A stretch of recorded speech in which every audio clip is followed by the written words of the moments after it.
Vietnam Era War. He's also an honored brother. We're very privileged and fortunate to have Sammy here with us today.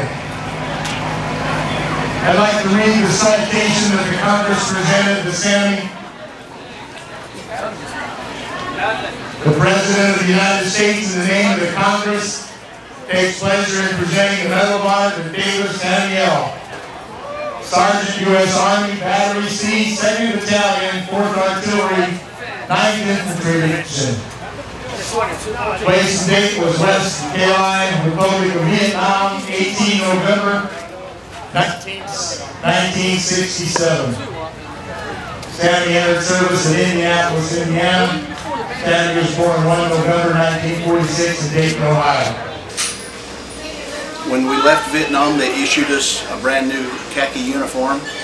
We arrived at Travis Air Force Base in California and went through 72 hours of in-processing, standing in lines for 3 days. The last line we stood in, the sergeant, they broke us down in groups of 100. The sergeant asked us if we had civilian clothes. No, first he asked who wants to go home military, who wants to go home commercial. Military was free, and we left Travis. You could go to Guam, you went around the world, and then you ended up home. So commercial, if you left today, you got home today. So we all wanted to go commercial. He said, how many of you have civilian clothing? And of course, none of us had civilian clothing. He said, well, we can't let you go to the San Francisco airport in military uniform because there are people there that will cause a big disturbance. We've been having a lot of problems. Citation reads, for conspicuous gallantry and Andronian action at the risk of his life and beyond the call of duty, Sergeant Davis, then PFC, distinguished himself during early morning hours while serving as a cannoneer with Battery C at a remote fire support base. At approximately 0200 hours, the fire support base was under heavy enemy mortar attack. Simultaneously, an estimated reinforced Viet Cong battalion launched a fierce ground assault upon the fire support base.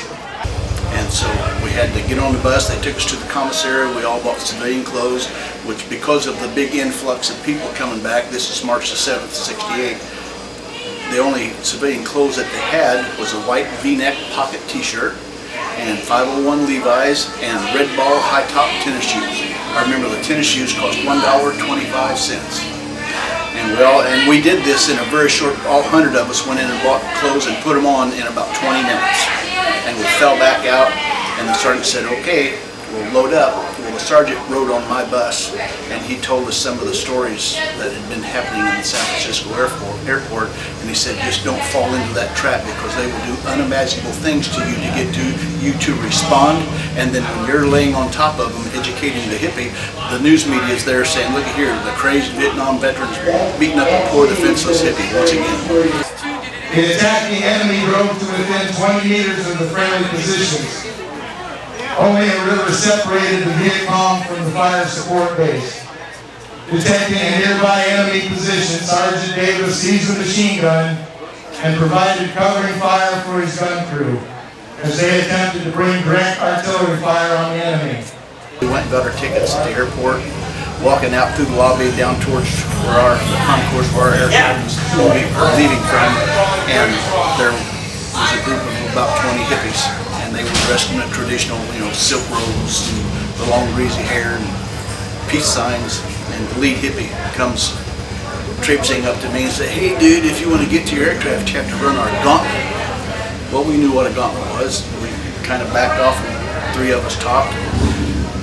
So, well, we won't run his gauntlet, we'll march down there. Despite his efforts, an enemy repose rifle round scored a direct hit upon the artillery piece. The resultant blast hurled the gun crew from their weapon and blew Sergeant Davis into a foxhole. He struggled to his feet and returned to the howitzer, which was burning furiously. Ignoring repeated warnings to seek cover, Sergeant Davis ran the shell into the gun. Disregarding a withering hail of enemy fire directed against his position, he aimed and fired the howitzer, which rolled backwards, knocking Sergeant Davis violently to the ground. I mean, 20 hippies, what they gonna do to us, right? So we picked up our duffel bags, we fell in, we started marching down their line of the gauntlet. And they had put rubber gloves on while we were talking and had little lunch bags. And they were pulling out dog crap, worse, from their bags and smearing it on our white t-shirts.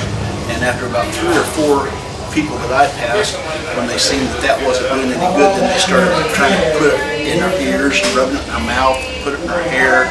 And when that didn't work, they started hitting us with their clubs, although they were not clubs, they were ornamental walking pieces, is what they called them. Undaunted, he returned to the weapon and fired again when an enemy mortar round exploded within 20 meters of his position, injuring him painfully. Nevertheless, Sergeant Davis loaded the artillery piece, aimed and fired. Again, he was knocked down by the recoil. In complete disregard for his safety, Sergeant Davis loaded and fired 3 more shells into the enemy. And by the time we got through, we were a bloody mess. I mean, none of us were seriously injured.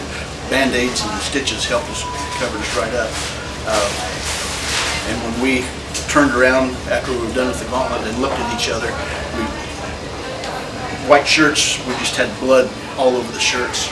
And we were ready to go get 3 of us against 20 hippies, no problem, we was going to square them away. Right where we had started the gauntlet, there was a TV camera with the red light blinking. It was Live 5, San Francisco. They had just videoed what had happened. We came to and saluted and turned and walked to our gate.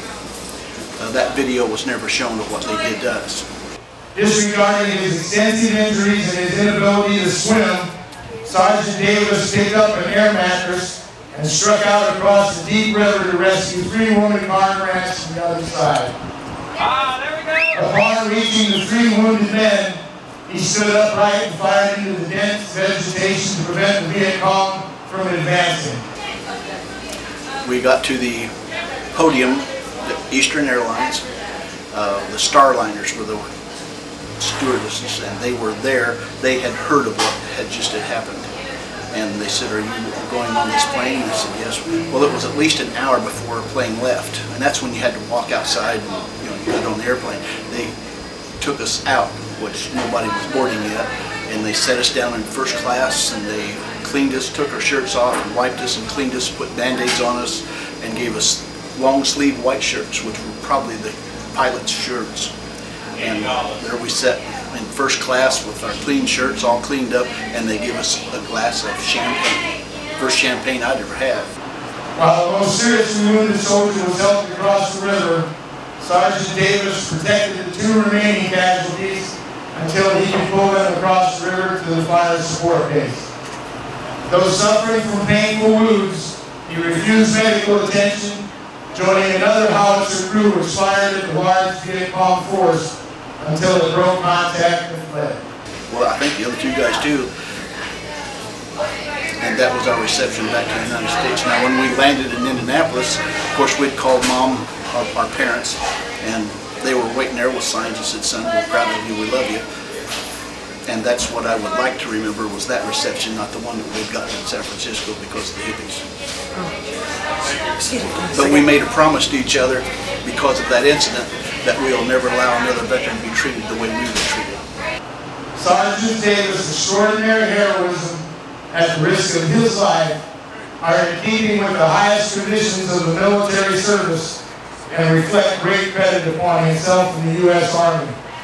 Ladies and gentlemen, it is an honor and a privilege for me to introduce to you the Medal of Honor recipient, Sammy Davis.